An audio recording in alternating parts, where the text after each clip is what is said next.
Hello students, today we are going to start matter in our surroundings. As you all know that what is matter? Matter means the things around us. Everything around us can be considered as matter. For example, I am having duster. This is also an example of a matter. This I am having, that is also a matter.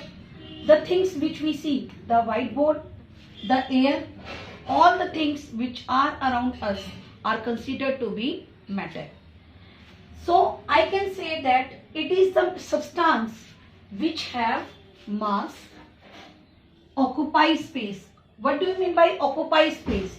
It means that it have dimensions, it have length, it have breadth, and it have some height also. Means it considered a volume which we can say that it occupies some space, isn't it? So if you see this duster, it is considered to be matter since it contains mass and it occupies some space. If I keep it here, then it will have some mass around it.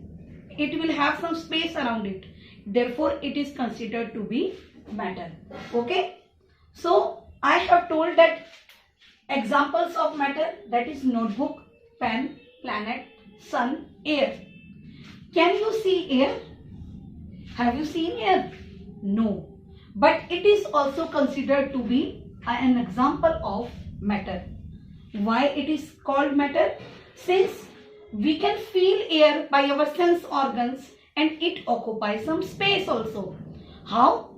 You can check. Now you are at home. You must have filled a balloon with water. If that balloon are filled with air, then it changes the size of balloon. Isn't it? The air occupies space. That's why it's changed the shape of the balloon. And we can say that air occupies some space. That's why, and it have mass also.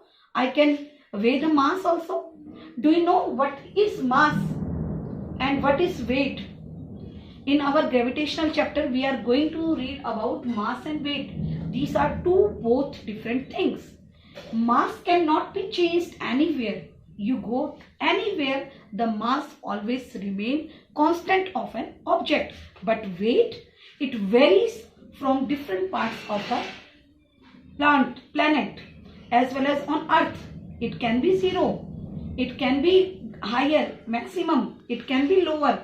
So you should know that mass cannot be changed and always weight change according to the conditions where the object is placed. So again come to the matter, that matter are the substance which contain mass and occupy space. I think examples are also clear to you. Can you tell that if I say that I love someone or I hate someone, can you consider love and hate as a matter? Can love occupy some space? Can it have some mass? Can hate can be occupied somewhere? So the things which did not have mass and cannot be occupied by any volume, so it can be considered to be not to be matter. I think the definition of matter is clear to you. Now let us study some characteristics of particles. First characteristics are the particles are always continuously moving. How you can say that they are moving around each other? Can you give any example? For example, if I take a glass filled of water and if I add some amount of salt to it, then you will see that after stirring, the salt occupy the space and it is continuously moving.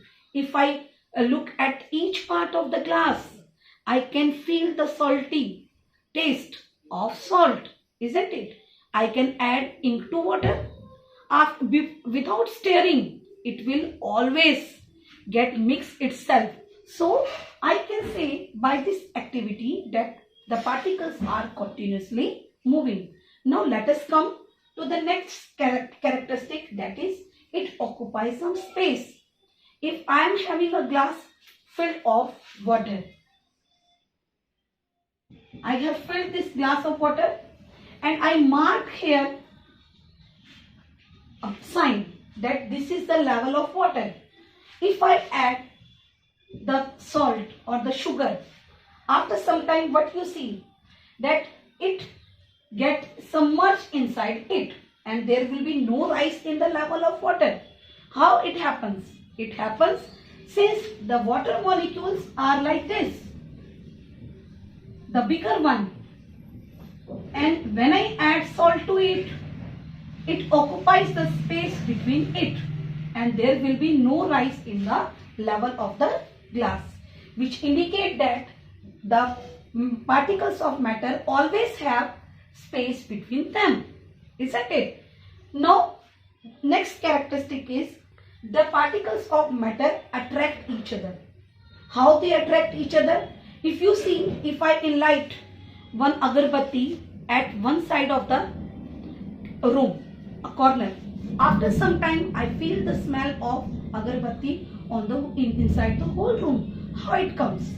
Since the particles of agarbatti get diffused with the air and it is continuously moving here and there and attracted by other particles of the gas, and therefore I can say that the characteristic of particles include that they attract each other.